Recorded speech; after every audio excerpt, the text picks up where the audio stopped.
स्वामी,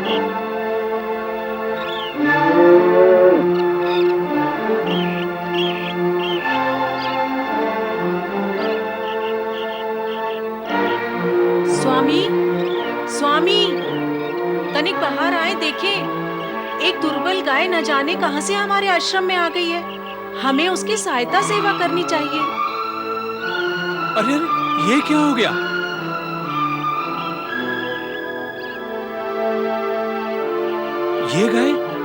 ये गाय हमारे क्षेत्र की नहीं है। तो फिर कहाँ की है?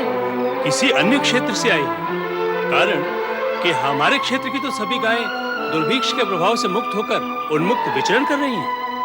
किंतु ये गाय तो रुग्ण और अति दुर्बल है। अरे ये तो सो गई। अरे स्वामी, इसने तो प्राण त्याग दिए। अरे तो घोर अनिष्ट हो गया। अब क्या होगा? गौ माता, मैंने क्या अपराध किया था जो आपने मेरे आंगन में आकर प्राण त्याग दिए? अरे गाय ने तो प्राण त्याग दिए। गाय ने प्राण त्याग दिए अथवा उसके प्राण हर लिए गए? प्राण हर लिए? किसने? और कौन था यहाँ? कौन हरेगा इसके प्राण? ये आप क्या कह रहे हैं? जो कुछ भी कहें भली भांति विचार कर कहें। पहला आश्रम में एक ऋषि द्वारा गौवध कैसे हो सकता है?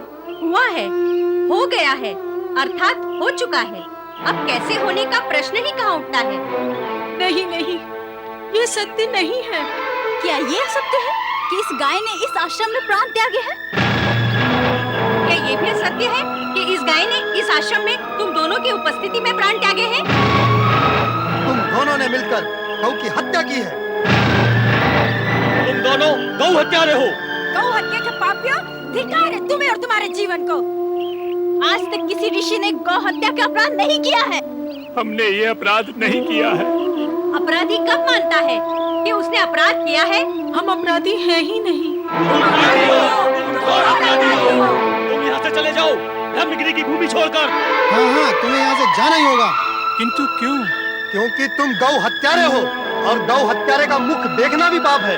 तुम यहाँ रहोगे तो नित्य हमें तुम्हारा मुंह देखना पड़ेगा। तुम्हारा मुख देखकर हमारा जीवन भी दूषित हो जाएगा। शीघ्र ही त्याग दो इस आश्रम को। जब तक तुम यहाँ रहोगे तब तक अग्निदेव और पितृ हमारे किसी हव्य कव्य को ग्रहण नहीं करेंगे। अपने पाप की छाया से हमें मुक्त करो। जाओ, चले जाओ यहाँ से। व्यर्थ और अकारण ही गौ हत्या का दोष हम पर मढ़ा जा रहा है। न जाने ये दुर्बल गाय कहां से यहाँ आ गई। हम इसकी सेवा करें इससे पहले ही। बस, अधिक कुछ कहने की आवश्यकता नहीं है। यदि तुम दोनों ने शीघ्र इस आश्रम का त्याग नहीं किया तो हम सह्याद्री क्षेत्र के सभी ऋषिकुलों को एकत्रित कर तुम्हारे इस गौ हत्या के पाप को उनके सम्मुख रखेंगे। ऐसा अनर्थ करना क्यों चाहते हो? क्योंकि तुम गौ हत्यारे हो। स्वामी, ये अचानक कैसी विपदा आ पड़ी हम पर। विधाता जब विपरीत होते हैं तो ऐसी दुर्घटनाएं घटती हैं देवी। सब समय की बलिहारी है। विचार विनिमय मैं भाग्य रुदन यहाँ से कहीं दूर जाकर करो।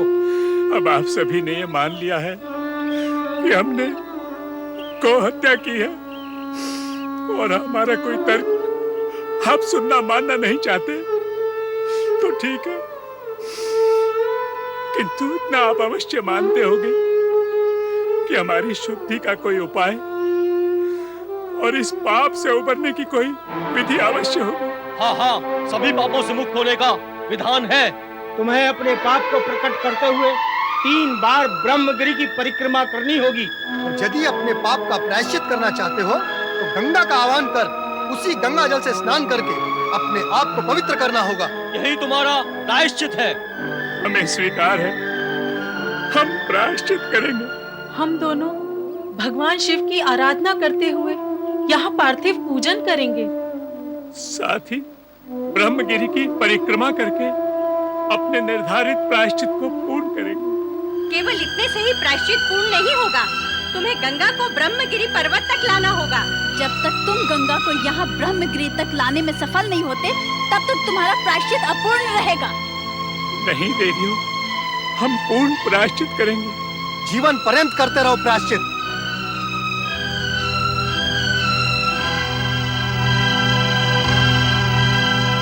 ऋषि तथा ऋषि पत्नियों द्वारा प्रताड़ित गौतम एवं अहिल्या ने गौ हत्या के पाप का प्रायश्चित करना स्वीकार कर लिया।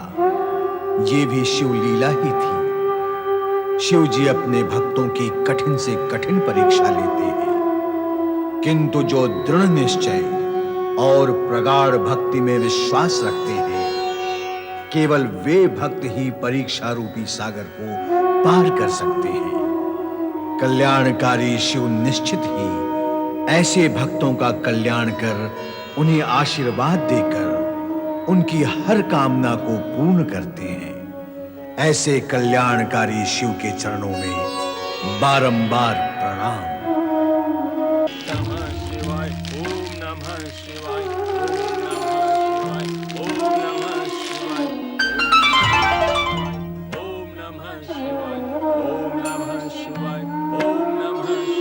ऋषि गौतम और उनकी पत्नी अहिल्या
नारायण को कौन समझ सकता है।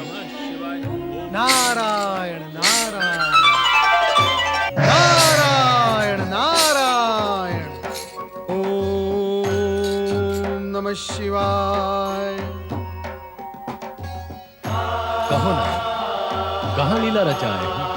प्रभु, आपकी रचाई लीला इतनी व्यापक है कि नारद लीला को गति मिलने की कोई संभावना ही नहीं। मैं आपकी अद्भुत लीला देखकर आ रहा हूँ। पता नहीं ब्रह्मदेव ने तुम्हारा नाम नारद क्यों रख दिया। तुम्हारा नाम तो लीलाकारी और लीला दर्शक होना चाहिए था। आप बताओ, तुम क्या देख कर आए हो? माता, अत्यंत दारुण दृश्य देखा है मैंने। कहो तो, क्या देखा है तुमने? वाणी साथ नहीं दे रही भोलेनाथ। ऋषि गौतम और उनकी पत्नी अहिल्या को गौ हत्या के झूठे आरोप में कठोर प्रायश्चित करना पड़ रहा है। किसने लगाया है उन पर गौ हत्या का झूठा आरोप? सह्याद्री क्षेत्र के ऋषियों और उनकी पत्नियों ने। ये तो अनर्थ है। अन्याय है माता, अन्याय। और ये अन्याय भगवान भोलेनाथ बैठे बैठे देख रहे हैं। नारद, जगत के साधारण प्राणियों को जो न्याय अथवा अन्याय की स्थिति दिखाई देती है, वो मूल रूप से विधि की रचना होती है।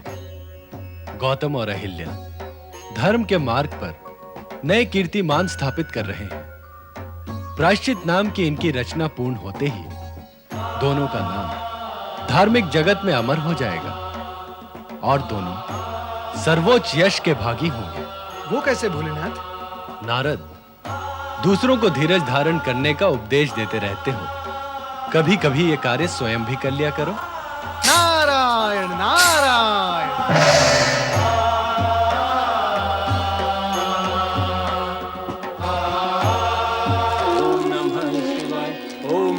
शिवाय, ओम नमः शिवाय, ओम नमः शिवाय, ओम नमः शिवाय, ओम नमः शिवाय, ओम नमः शिवाय, ओम नमः शिवाय,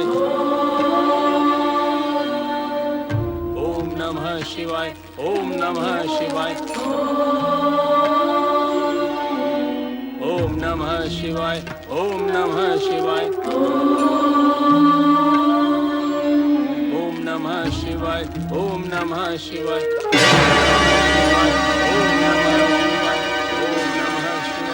ओम नमः शिवाय, ओम नमः इतनी आराधना करने पर भी तुम्हें फल प्राप्त नहीं हो रहा है। होगा कैसे? गौहत्या के पाप के कारण सारी तपस्या व्यर्थ हो चुकी है। यदि तुम्हारा प्रायश्चित पूर्ण हो गया होता तो गंगा यहाँ अवश्य अवतरित हो जाती। अब तो तुम्हें यहाँ रहने का कोई अधिकार नहीं है। चले जाओ यहाँ से। ओम नमः शिवाय, ओम नमः शिवाय, ओम नमः शिवाय, ओम नमः शिवाय। उत्तर नहीं देती? ओम नमः शिवाय। कहना नहीं मानती? जाती नहीं यहाँ से। ले जाती है। जा यहाँ से।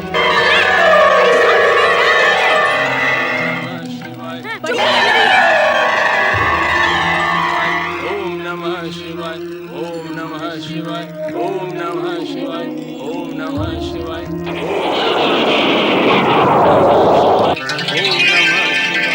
ओम नमः शिवाय, ओम नमः शिवाय। महर्षि गौतम, नमः शिवाय, सती अहिल्या, नमः शिवाय। हाँ? भगवान शिव, माता पार्वती, तुमने शांत मन से समस्त प्रतिकूल परिस्थितियों और विपदाओं का सामना किया है और हमारी आराधना की है। हम तुमसे अति प्रसन्न हैं।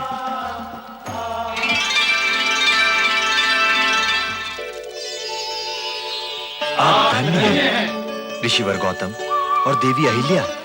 आप धन्य हैं। आप दोनों ने शिव आराधना करके हम तीनों को प्रसन्न किया है। आपकी तपस्या अन्य ऋषियों के लिए आदरणीय होगी। आपकी शिव आराधना हम तीनों को प्राप्त हुई है, इसलिए आप हम तीनों से वरदान प्राप्त करने के अधिकारी हैं। बिना मांगे ही सब कुछ प्राप्त हो गया। हरि हर ब्रह्मा जी, आप तीनों तथा माता पार्वती के दर्शन की प्राप्ति से बढ़कर और क्या इच्छा अथवा वरदान हो सकता है? किंतु परमपिता, ऋषियों के निर्देशानुसार हमारा प्रायश्चित तभी पूर्ण होगा जब हम गंगा जल से स्नान करेंगे। आपसे प्रार्थना है कि हमें गौ हत्या के पाप से मुक्त करने के लिए गंगा मैया को यहाँ प्रकट करें। देवी अहिल्या, गौ हत्या का पाप जिसकी आप चर्चा कर रही हैं, वह तो आप पर आरोपित किया गया है। वह तो इन ईर्ष्यालु व धृष्ट ऋषियों व उनकी पत्नियों का षड्यंत्र था, जिन्होंने ऋषि गौरव को कलंकित किया है। देवेश्वर, इन पापियों को उचित दंड अवश्य दें। नहीं देवेश्वर, ये दंड के भागी नहीं हैं, हमारे धन्यवाद के पात्र हैं। यदि ये हमें प्रायश्चित करने के लिए प्रेरित नहीं करते तो हमें आप त्रिदेवों के दर्शन कैसे प्राप्त होते? इनकी कृपा के परिणाम स्वरूप ही हमें आपकी कृपा तथा दर्शन प्राप्त हुए हैं। इन्हें क्षमा कर दें भगवान, इन्हें क्षमा कर दें। क्षमा करें प्रभु, क्षमा करें। हम सब अपनी भूल स्वीकार कर रहे हैं।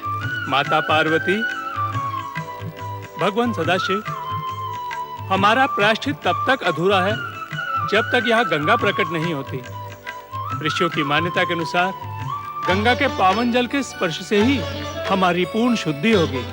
अतः जनहित में गंगा अवतरण करें प्रभु। आप महान हैं महर्षि गौतम।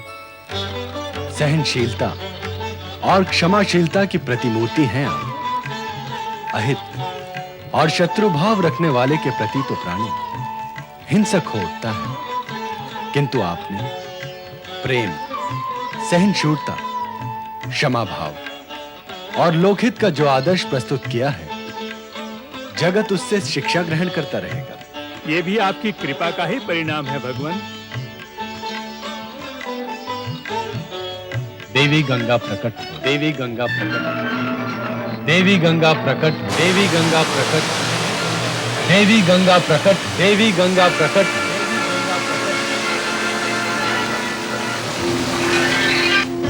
गंगा मैया की जय, गंगा मैया की जय, गंगा मैया की जय, गंगा मैया की जय, गंगा मैया की जय, गंगा मैया की जय। देवेश्वर, मेरे लिए क्या आज्ञा है? देवी गंगा, तुम्हें महर्षि गौतम वो उनकी पत्नी अहिल्या के कामना का सम्मान करते हुए गोमती नाम से इस जलकुंड में निवास करना होगा। तत्पश्चात यहीं से पूर्व दिशा की ओर प्रवाहित होना होगा। ब्रह्मगिरी से पूर्वी समुद्र तक तुम्हारा प्रवाह जन जन का कल्याण करेगा। त्रिदेवों की आज्ञा से विमुख होने का न मुझ में साहस है न शक्ति, और फिर ये लोक कल्याण का कार्य है जिसे मैं सहर्ष करूंगी। किंतु इस लोक कल्याण के कार्य के लिए मुझे आपसे एक आश्वासन चाहिए देवादिदेव। कैसा आश्वासन गंगे? यही कि आप तीनों देव ब्रह्मा, विष्णु और महेश्वर माता पार्वती सहित गौतम ऋषि द्वारा आराधित इस शिवलिंग में सदा सदा के लिए निवास करें। अवश्य, हम तुम्हारी ये सद्भावनापूर्ण कामना अवश्य पूर्ण करेंगे। हम तीनों देव पार्वती सहित इस शिवलिंग को अपनी अपनी ज्योति प्रदान करते हैं।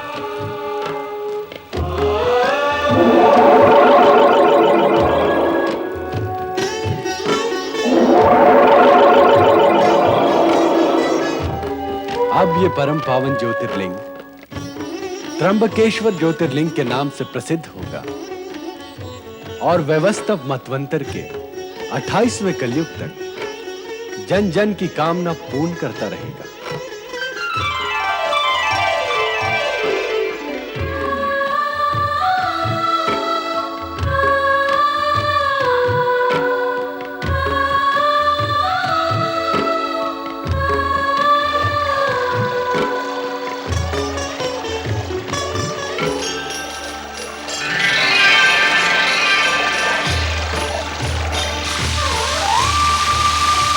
शिव शंकर की जय, परम पिता ब्रह्मा की जय, श्री हरिहर विष्णु की जय।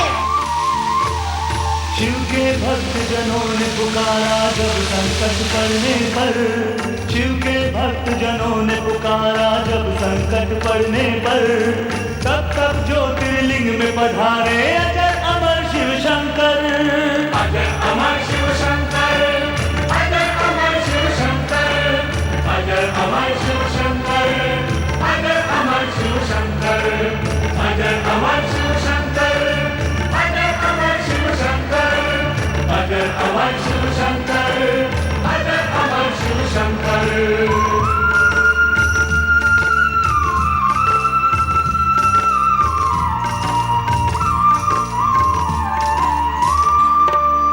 लिंग बना के गौतम ऋषि जब शिव की साधना करने लगे, तब गौतम अहिल्या सम्मुख शिव शंकर जी प्रकट हुए। गौतम ऋषि की सुन के प्रार्थना गंगा गौतमी भी आई, वहाँ की गंगा गौतमी बाद में नदी गोदावरी कहलाई। भोलेनाथ का ज्योतिर्मय लिंग तब से त्र्यंबक कहलाया, मनोवांछित फल पाया जिसने इनका दर्शन पाया। श्रद्धा से जो आते यहाँ पे होते